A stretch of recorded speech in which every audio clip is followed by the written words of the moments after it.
Hello every one. ഇന്ന് നമുക്കൊരു നാടൻ വറുത്തരച്ച ചിക്കൻ കറി ഉണ്ടാക്കാം. ഇത് നല്ല ടേസ്റ്റാണ്. ചോറിൻ്റെ കൂടെ, ചപ്പാത്തിയുടെ കൂടെ, അപ്പത്തിൻ്റെ കൂടെയൊക്കെ കഴിക്കാൻ പറ്റിയ നല്ല ഒരു കറിയാണ്. അപ്പോൾ അതിനിതാ ഇൻഗ്രീഡിയൻസ് ഒക്കെ എടുത്ത് വെച്ചിട്ടുണ്ട്. ആദ്യം നമുക്ക് റോസ്റ്റ് ചെയ്യണം. അതിനിപ്പോൾ 2 ടേബിൾ സ്പൂൺ നമ്മുടെ കൊറിയാൻഡർ സീഡ്സ് എടുത്തിട്ടുണ്ട്. പിന്നെ ഒരു 4 ക്ലോവ്സ്, ഒരു പട്ട, 4 കാടമം, ഒരു സ്റ്റാർ അനീസി, പിന്നെ ഒരു 1 ടേബിൾ സ്പൂൺ നമ്മുടെ കുരുമുളക്, പിന്നെ 1 ടീസ്പൂൺ പെരുംജീരകം, ഇതൊക്കെയാണ് എടുത്തിരിക്കുന്നത്. പിന്നെ വേണ്ടത് നമ്മുടെ വറ്റൽമുളക്. ഞാനൊരു 6 എടുത്തിരിക്കുന്നത്. അത് എരിവിനനുസരിച്ചിട്ട് എടുക്കാം. ഇപ്പോൾ ഇത് ഡ്രൈ റോസ്റ്റിംഗ് ആണ് ചെയ്യാൻ പോകുന്നത്. അപ്പോൾ ഒരു പാൻ എടുത്ത് എല്ലാ ഇൻഗ്രീഡിയൻസും അതിലിട്ട ശേഷം നമുക്ക് നന്നായിട്ടൊന്ന് റോസ്റ്റ് ചെയ്തെടുക്കണം. ഇതിൻ്റെ കൂടെ നമുക്ക് ജാതിപത്രിയും ആഡ് ചെയ്യണം. ഇതപ്പോൾ എൻ്റെ കയ്യിൽ ജാതിപത്രി ഉള്ളത് കൊണ്ട് അത് ഓപ്ഷണലാണ്, എൻ്റെ കയ്യിലുണ്ട്, അതുകൊണ്ട് ഞാൻ ആഡ് ചെയ്തിട്ടുണ്ട്.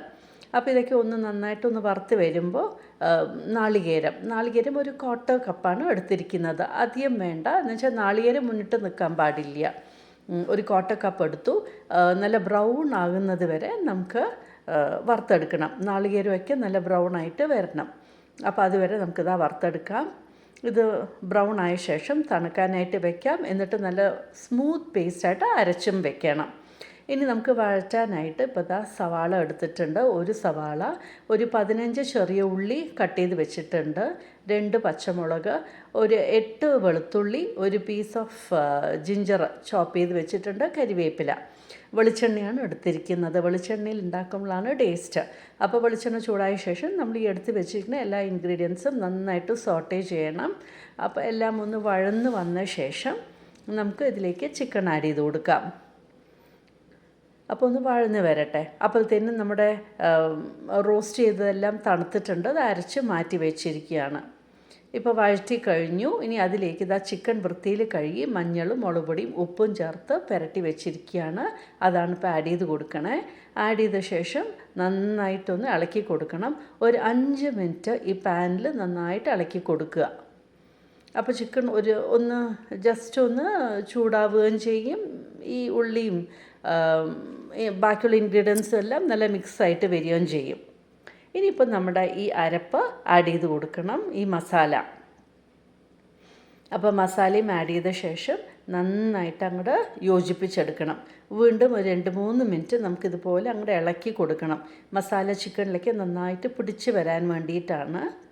എന്നതിന് ശേഷം നമ്മൾ അരച്ച അതേ മിക്സി പാത്രത്തിൽ വെള്ളം പാകത്തിന് എടുത്ത് ഇതിലേക്ക് ഒഴിച്ചും കൊടുക്കാം. ഇപ്പോൾ മസാലയ്ക്ക് നന്നായിട്ട് കമ്പൈനായിട്ട് വന്നിട്ടുണ്ട്. ഇനി നമുക്ക് മിക്സി പാത്രത്തിൽ നിന്ന് പാകത്തിനുള്ള വെള്ളം ആഡ് ചെയ്ത് കൊടുക്കാം. ഉപ്പ് മതിയാവില്ല, ചിക്കനിൽ മാരിനേറ്റ് ചെയ്യാൻ ഉപ്പ് ആഡ് ചെയ്തിട്ടുണ്ട്. അത് നോക്കിയ ശേഷം ഉപ്പ് ആഡ് ചെയ്ത് കൊടുക്കുക. എന്നിട്ട് നമുക്കിത് കവർ ചെയ്ത് കുക്ക് ചെയ്ത് തുടങ്ങാം. ഇനി നമ്മുടെ ചിക്കൻ ഒന്ന് അടച്ച് വേവിക്കാം നമുക്ക്. അപ്പോൾ ഇത് നല്ല ടേസ്റ്റിയാണ് ഇങ്ങനെ വറുത്തരച്ച് നമ്മൾ ഉണ്ടാക്കുമ്പോൾ. എന്നിട്ട് ഇടയ്ക്ക് നമുക്കൊന്ന് ഇളക്കിയും കൊടുക്കണം. തിളച്ചുകൊണ്ടിരിക്കുന്നുണ്ട്. അപ്പോൾ ഇടയ്ക്ക് ഇങ്ങനെ ഒന്ന് തുറന്ന് ഇളക്കി കൊടുക്കുക. നമുക്ക് ഇങ്ങനെ ഡ്രൈ ആയിട്ട് എടുക്കണമെങ്കിലും ഡ്രൈ ആയിട്ട് എടുക്കാം. എനിക്ക് കുറച്ച് ഗ്രേവി വേണം, അതുകൊണ്ട് ഞാൻ കംപ്ലീറ്റ്ലി അങ്ങോട്ട് ഡ്രൈ ആക്കി എടുക്കുന്നില്ല. അങ്ങനെ നമ്മുടെ അടിപൊളി വറുത്തരച്ച ചിക്കൻ കറി റെഡി ആയിട്ടുണ്ട്. നല്ല ടേസ്റ്റിയാണ്. ഇതുപോലെ ഒന്ന് ട്രൈ ചെയ്ത് നോക്കൂ, നിങ്ങൾക്കും ഇഷ്ടമാകും.